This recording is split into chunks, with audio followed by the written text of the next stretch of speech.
I'm so excited for today's episode because we are diving into something that can be a total game changer when it comes to healing.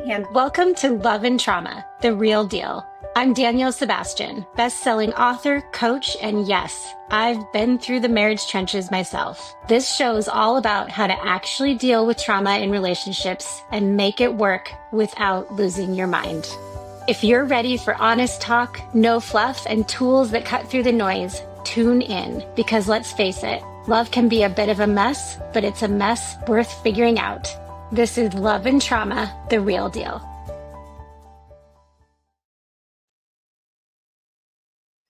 I'm so excited for today's episode, everyone, because we are diving into something that can be a total game changer when it comes to healing, handling triggers, and breaking free from emotional overwhelm.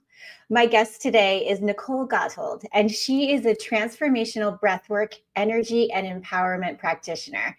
She helps people reconnect with themselves, release trauma, and step into their true power. But let me tell you that Nicole's journey into this work isn't just something that she studied, it's something that she lived.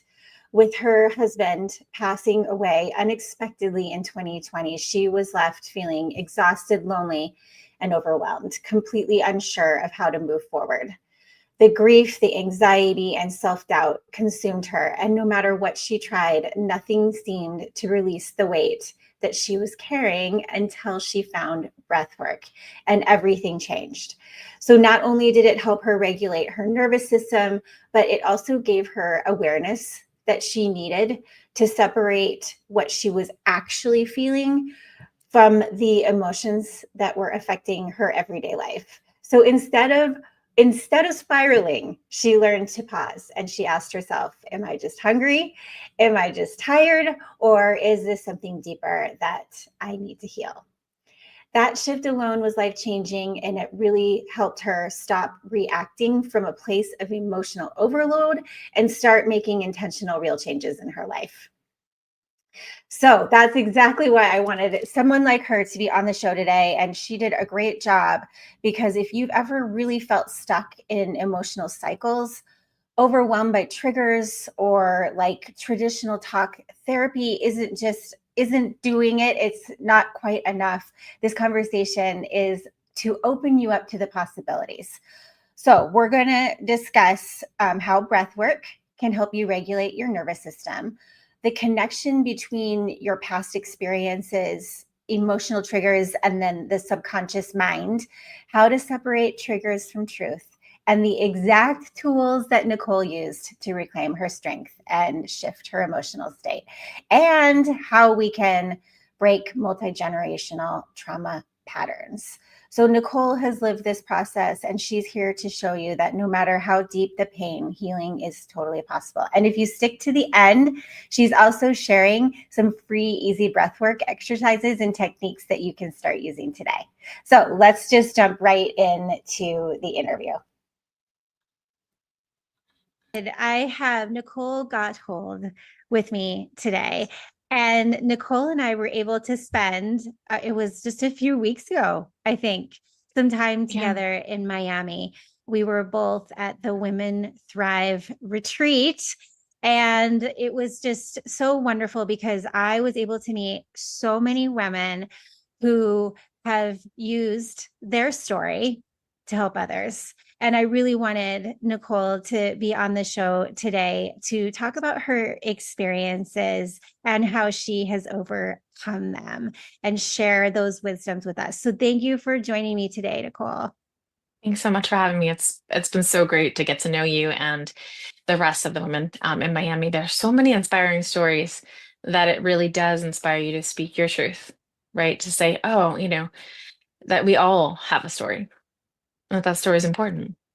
Why don't we just start with what you're doing currently today? If you Sure. could speak to that, because I absolutely love, how you have taken some of the things in your past and what you're doing today, and then we'll kind of get more into the personal side. Sure, sure. So as I was going through my own transformational journey, there were specific things that I learned that I just could not believe that we didn't all know more about. And one of them is using breath work to manage your nervous system. And so I host, transformational experiences where people go through, for a 90 minutes to 2 hour experience where they really deeply somatically process different beliefs. In addition to that, I also really was deeply connected, especially because part of my journey was spiritual, to energy work and sacred geometry. And the two together, when I paired them for myself, just created this really powerful experience where, on several levels of who I was, things were cleared and I could move forward. Um, and I also use, NLP and mindset coaching to really get to the root of what it is in the mindset or beliefs that we're really trying to shift. So I really use a little bit of a few different modalities that worked really well for me to align the mind, the energy, the emotions, so that people could show up in their lives the way they wanted. Because that's ultimately where I really work with people, where their heart and their mind wants one thing, they can envision that thing, they understand the root core of who they are and where they're going, but the body and the nervous system just doesn't match. I love that. So, just a couple of questions. What is Sure. sacred geometry? Did Geometry? I get Sure, that sure. right? Yeah. So in my experience, and this is my belief, it's rooted in very similar origins as Reiki.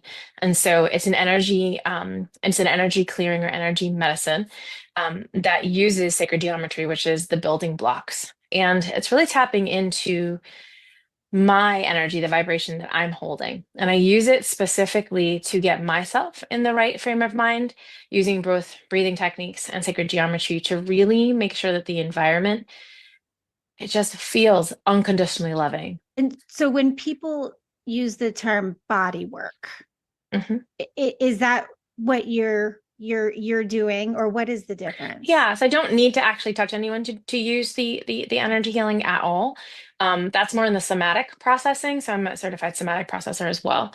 And so sometimes what body work can look like is just a hand on the shoulder or hand on the head, just to let the person know as they're going through the breathwork journey that they're not alone. I love this concept because I now know, working, being the partner to my husband who had severe trauma as a child, and then with so many partners of trauma survivors, that the reactions and the behaviors and the triggers come from so deep within.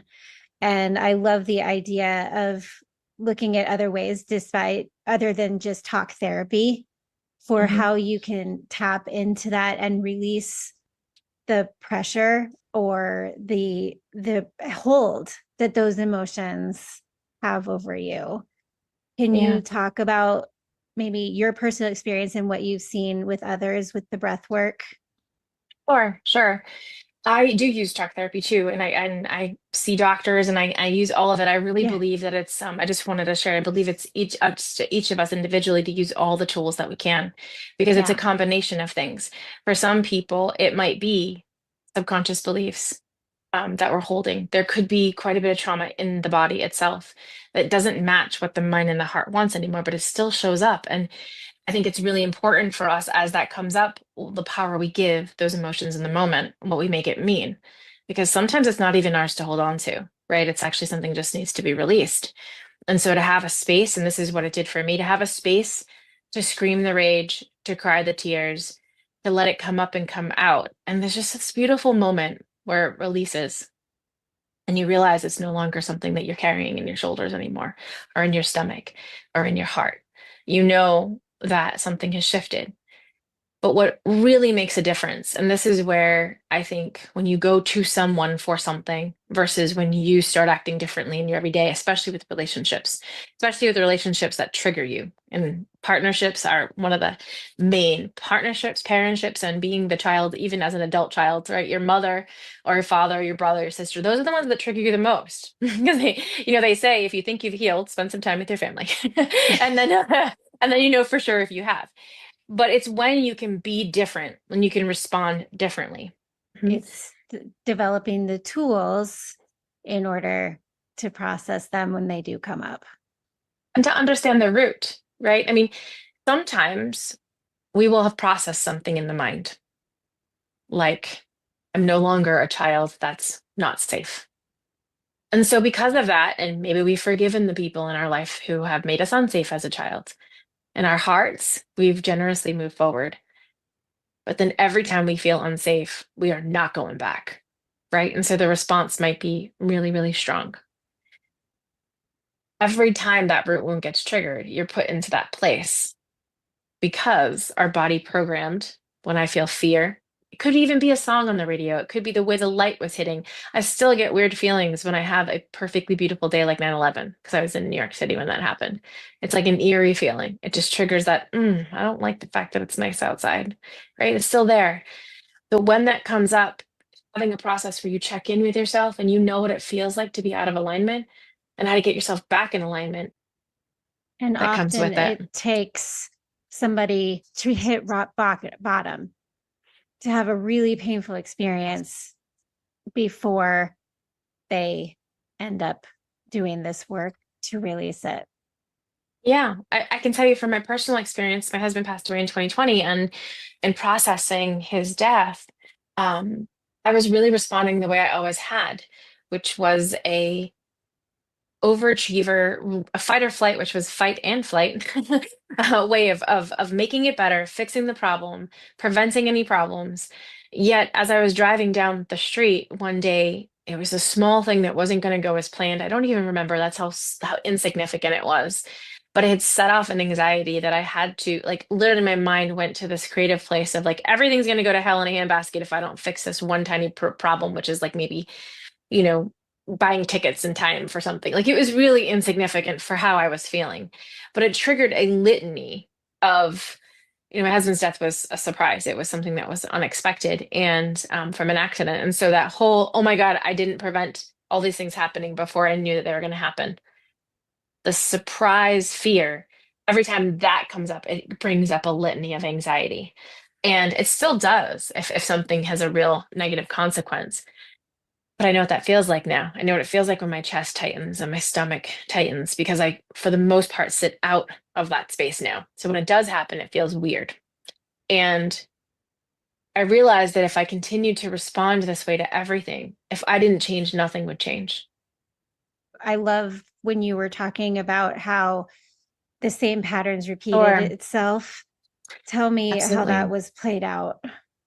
Sure. So the pattern of fixing, preventing, overachieving. Um, you know, as a child, when you see things that your parents are doing that you think you want to do differently, and there may be a few things you definitely want to do the same, right? Because you liked how they did it. You sort of create in your mind how you want your path to go. And for me, um, it was always better to prevent a problem than to deal with it. It was always better to be an example of things that just made everybody happy than to deal with people not being happy.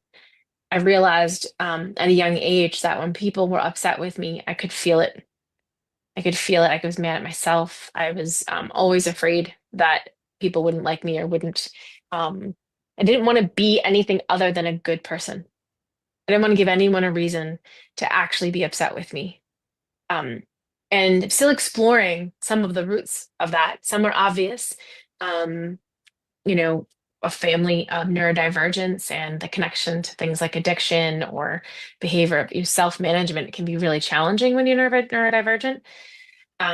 And so we know that we have a history of that in my family. So you can imagine there's many, many facets, components to that.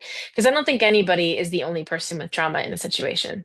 We often find each other. And frankly, I don't think life exists without some level of trauma, of some level of programming that is not meant to be taken over and removed and healed, right? Now, some are more acute than others, some are more obviously damaging than others. But this process of, I don't want to deal with the problem, I just want to fix it, I want to prevent it. That was the way I did everything until it got to a point where focusing so much on everyone else's needs it became really evident when my husband passed that I had not been feeding myself. I had not been filling my own cup, because when I really started to imagine or think about what my life was going to be like without him, I kept coming up with scenarios that I did not feel confident enough to handle myself. I was not looking at myself as someone that could handle the life that was happening to me. I say that in quotes. Um, and it left me sort of my rock bottom when I called out loud, how am I going to do this without him? Like this person who I can't. I heard intuitively, you need to be someone that you'll follow. In other words, I need to be the person or the thing that I would have before wanted to please. I have to please myself. I have to fill my own cup. And it began a good 6 or 8 months of me doing it exactly the way I always had, overachieving, perfect eating, perfect everything. Like I could not handle a day where I made a mistake until about 6 or 8 months after he passed. I had a nice house, we're settled, Christmas decorations were over the top, like everything, on paper, once again, looked like it should be. And as I looked around, I couldn't deny how empty it still felt. Like having everything great, but him not being there as a part of it still wasn't enough. And the reason it wasn't enough is because I still wasn't enough. That meant that if my kids were upset, if they weren't happy, if I couldn't fix it, then I wasn't enough. And I was never going to fill the shoes of two people, right? There's never going to be a time where his absence was going to be okay.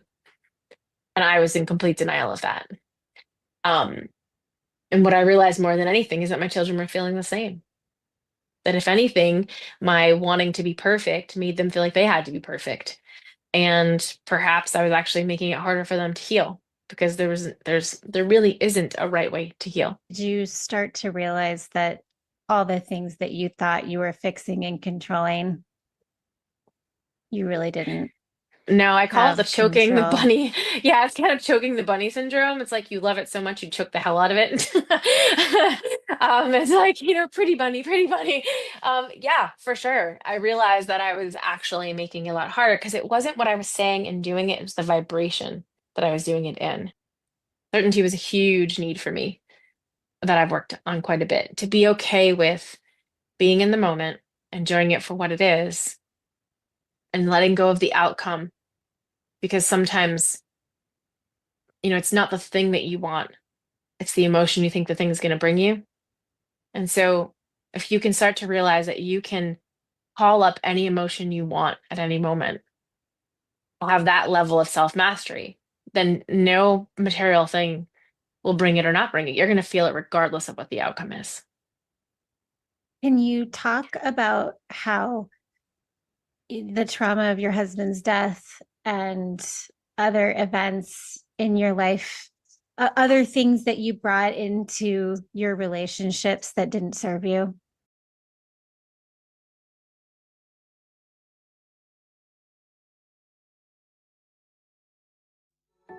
Banging your head against the wall, trying to navigate the complexities of a relationship impacted by childhood trauma, it doesn't have to be this daunting. When you're married to a partner with unresolved childhood trauma, it can feel like you're walking on eggshells, never quite knowing what will set them off. No matter what you try, it feels like there's always something triggering another emotional response that seems completely out of context. And the harder you try to fix it, the more discouraged you feel. So what's the issue here? Navigating marriage with a trauma survivor is different. The love languages don't work. Date nights don't work. Self-help books don't help. But here's the good news. I've created something that does work. Something built from years of hard-earned lessons and real-life experience. Ready to take the first step toward real change? Let's talk. I'm offering a free one-on-one call where we'll dive into what's going on in your relationship and figure out a way forward together. This isn't just another quick chat. It's a chance to finally be heard, to share what you're going through with someone who truly gets it. No judgment, just real support. So if you're ready to start making sense of it all and find a little more peace in your marriage, book your free call now. Your happiness, your peace, and your relationship are worth it. Let's do it together.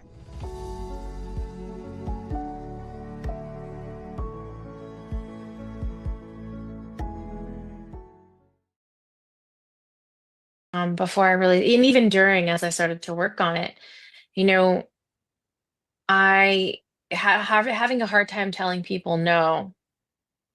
Um, After his death, I think it really showed up in the sense that like everything seemed absolutely necessary for happiness. Like every outcome seemed necessary for happiness. Friends showing up when I needed them to, things turning out the way I needed them to. Like no one had permission to be anything other than what I needed them to be in that moment. Otherwise, it just wasn't going to work. Like it, like the outcome would be disastrous. Everything. If it wasn't the way I saw it having to be. And if you're, oh, especially in that situation, I'm around people who are also grieving. Everyone is going through a collective trauma. It was mid 2020, so literally everyone is going through a collective trauma around me. Um, it became really obvious that I had to let go of what I needed people to be for us. But that also meant that I had to let go of being anything that they needed from me too. And made it really obvious that the only thing I could control was how I showed up. And I remember working with a coach in particular who asked me what I wanted for my relationships. And I drew a complete blank because what I really needed, I didn't feel like I deserved or that I could even trust that anyone could show up with it because I knew I couldn't show up with it either. And that everything was a gift. So how can you demand anything when it's a gift? And so it took a better part of like a year for me to really start writing down what I wanted my life to look like in every capacity and accept that what I was writing down wasn't a pipe dream, that it could actually be my life. And then furthermore, start to take a real inventory of how much I was letting other people control whether I had it and looking to others to fill my cup. You're in a relationship now. I am, yeah. And it was challenging because we were both going through our own individual things. And there were times when things would come up and I had to do that braiding thing that I shared with you. You know, how much of this is my trauma of losing my husband? And that if I didn't have the same with you, it wouldn't have been replaced or enough or fixed. How much of this is your situation and not mine to own it all? And frankly, I think when we're in those situations, we have a choice to make. We're either in it with compassion or we're out. And we have the right to make that choice. But if we're going to be in it, the judging of both has to go. Right? It's a communication, it's a process. It's being confident enough to say, as this comes out of my mouth, I know that this is not fair of me to ask of you, but this is where I'm currently at.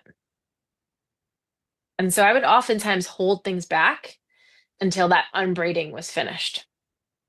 I wouldn't say anything when I was really upset about something, although I'm pretty sure you knew.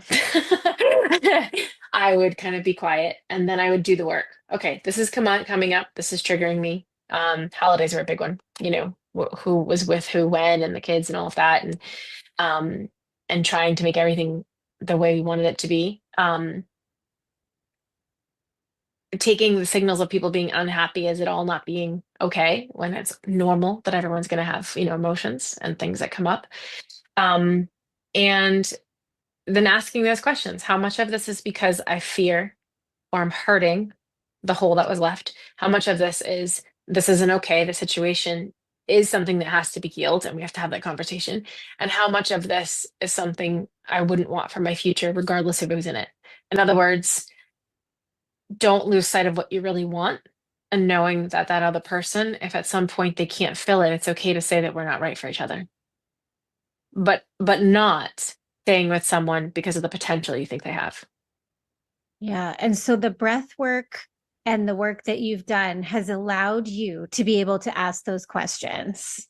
Oh, yes. So it separated it. Yeah, it separated the difference because when you somatically process something, 'cause it's always connected to a deeper root. So if, for example, if everybody can't be together for a holiday, that means we're not a real family. And if I'm not a real family, then I'm alone. Right. Right? That's a pretty Where straight is this line. coming from? Yeah, right. Why does it Uh-huh. really matter? It really matters because I don't want to feel alone on a holiday. And this comes from not just him passing, but from being a military family with him going on holidays, right? If we don't have these high point moments, we're not a real family. If we're not a real family, then I'm alone. The alone is the root wound. And that one is like a projector light that will cast its shadow on any time I feel like I'm alone. And that might seem ridiculous because, of course, I'm not alone. I know that in my head and in my heart. Of course, that's not what it means. But the reason it has that charge is from that central core wound. And not acknowledging that connection is what allows us to not realize, like, not to be able to control, like, what is the source of it. And when you're in these breathwork sessions and you see the connection clear as day, because what really helps you see the connection is you take that fear of judgment, that shame, and your prefrontal cortex, because it's being manipulated with the breath work, steps aside. And all that's left is truth, which is that you are not alone. You are connected. You are here. You are loved. And that's all you feel when you're in that place. When you see it from that perspective, you get on the plane. You're high above the mess and you see it from up here. You're not tired. You're not disempowered. You're not fearful. All that goes away. And from that perspective, you see the truth. And as you are bringing that emotion and you're releasing it, when you come back down to earth and you're in the moment, that's gone. And now you see it for exactly what it is. I see the connection. I see why it did it. I can now say things and feel things differently. And this is really important because if you process it somatically and you just let it go and you don't acknowledge, okay, I see that connection. I see that that's not the case. The next time you feel that way, by processing it that way and consciously disconnecting it, you then, the next time it comes around, oh, busy, silly mind, I know what this is coming from. I know this doesn't have power over me. And you can laugh at yourself because you've made that connection and you've let it go. Because if there's one thing I know, it's that trauma and childhood trauma and any sort of trauma is very complex. And I It's hard love, to talk about in 30 minutes. yes, But and yeah. but I Yeah. love that that's why I want to do the show, is because I want people to realize that there are all kinds of different tools that Mhm. we can try, that we can use in order to release the hold that some of that trauma Yeah. has, and that it's the things that might be impacting your relationships or the way that you want to be. There's many different modalities, and I love being able to think about using multiple different ways to heal. Yeah. And I mean, these big sessions are really cathartic, but there's also a couple of 5-minute practices that I started to implement every day as part of my meditation, which was to set the rudder for where I wanted to go today. Set the intention for how I wanted to feel emotionally, because emotions are energy in motion. That's what they are. And they are this beautiful feedback for where you're at. And so if you're feeling emotions that you don't love, regardless of the situation, regardless if you're justified, it does not matter whether you feel justified in feeling how you do or not. If it's coming up, there's a reason. And the more we ignore it and not feel it and not let it go, the more it distorts the filter with which we see the world, right? And so looking at it, loving it, and letting it go and doing what you need to do, that whole process is our individual responsibility. Breathing is the one part of our body, the one part of our system that connects both the conscious and the subconscious. And there's an aptitude of our brain, even as adults, that we can reprogram. There's a mechanism that we can actually tap into that allows us to reprogram those old beliefs. That to me is revolutionary, and it's been there the whole time. It's flabbergasting to me It's that never we have too it. late. It's It's never too never late. too late. I It mean, is possible.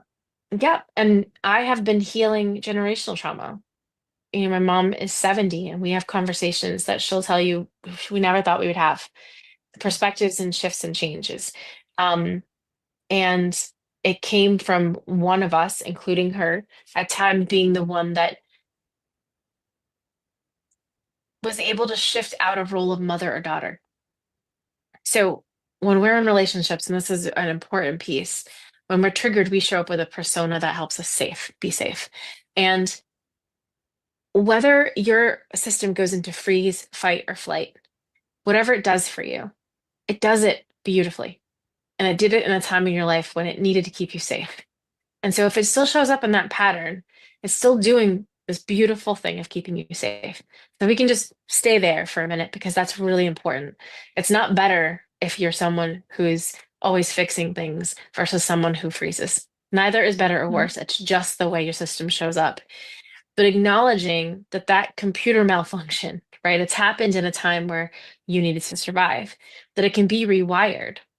It takes you wanting to and having the hope. It's that person has to want it from themselves and have to have the hope that it can. And the process is not miraculous. It's not an easy fix. It takes them doing the work, coming back, but it's absolutely possible. I mean, I went from being 340 pounds when my husband first passed away. And one of my major coping mechanisms is eating, especially with emotionally. And that first year, I lost like 65 pounds of it completely the way I used to always do it. And then when I completely burned out, I had to find a way to not use a coping mechanism that wasn't healthy. At the same time, be forgiving and compassionate of self. Totally different vibration. And it's something I still work on. But I have to have hope. I have to be willing. I have to want to do it differently. And I have to see how the way I've been doing it is no longer serving me. And so it's a really complicated process. But I would say that each person in every relationship gets to choose how much the world around them right now is supporting where they want to go and how much it's hindering it and what capacity they have to contribute to go where you need to go in order to be able to be who you want to be. And it's not easy. And so, and it's not perfect, right? You might say, okay, I know I want to feel loving and compassionate, but I didn't eat today. And I've had 4 hours sleep. So today's not my best day. And I say, this is kind of how I know. I say this, okay, Nicole, I don't feel the way I want. Am I hungry? Am I tired? Okay, snack and a nap. If it still doesn't go away, if it keeps coming up, then it's worth a longer session, a deeper dive. Not every little thing is worth a 2 hour session and a huge journaling thing. But if those things aren't in place, the things that get you off kilter, if all of that is right with the world, then from there, if your mask is on and it keeps coming up anyway, that's something that's worth. Your subconscious is whispering to you, and you have a choice whether you listen to the whisper or you wait for the yell. I love that. I love that. Eat tired Snack and a nap. first. That's really good advice. And then if Yep. it's not that, then there might be something else. I love that. Yeah. And if it keeps coming up, I mean, everybody has a bad day, right? Yeah. But if it keeps coming up and it keeps being an Yeah. issue, having that process every day of getting aligned, putting your mask on first, Yeah. and then living your life from a place of intention.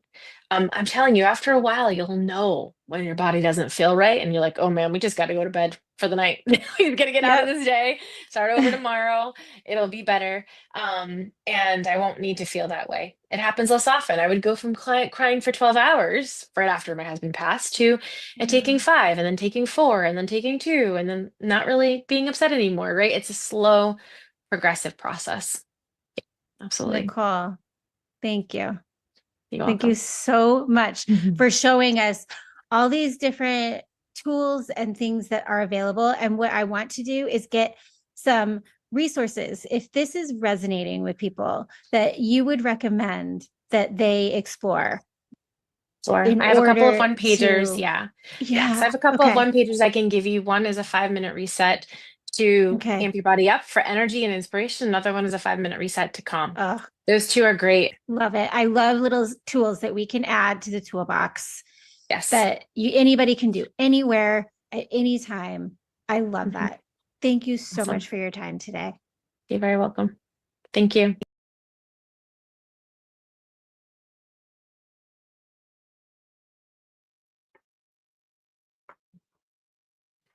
Oh, I hope that everyone enjoyed that as much as I did. I love her story. I love how she got through it. And I love how she had some practical tips for everybody. So here are the 3 takeaways that I want you to take from this interview. Number one, if you're responding the way you always have, and it doesn't seem to be working anymore. And I loved her analogy about losing weight. So she was in it, she did it the way she always had, but it just wasn't feeling right. And she was able to look at that and be like, wait, is this coming from something else, or is there a better way to do this? I want you guys to think about that if that is something that is happening with you.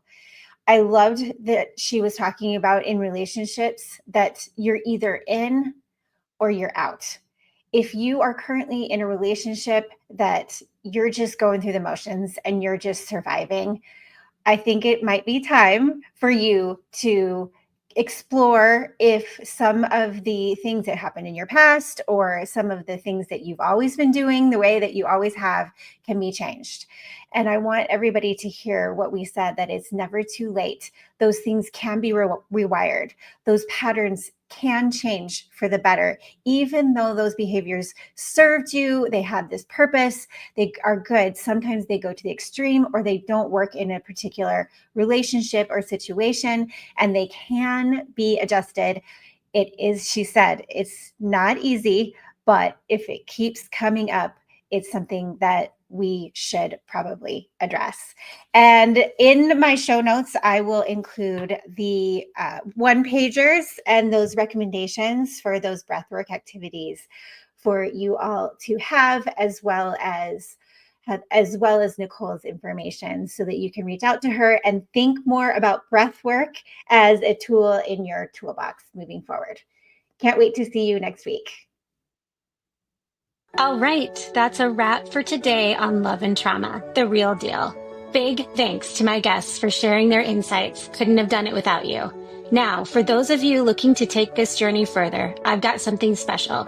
Head to my website to grab Real Tactics, Real Healing, a survivor's playbook for navigating a relationship with a trauma survivor. It's packed with everything you need to know, do, and say to navigate the emotional minefield, find your balance, and regain your self-worth and happiness.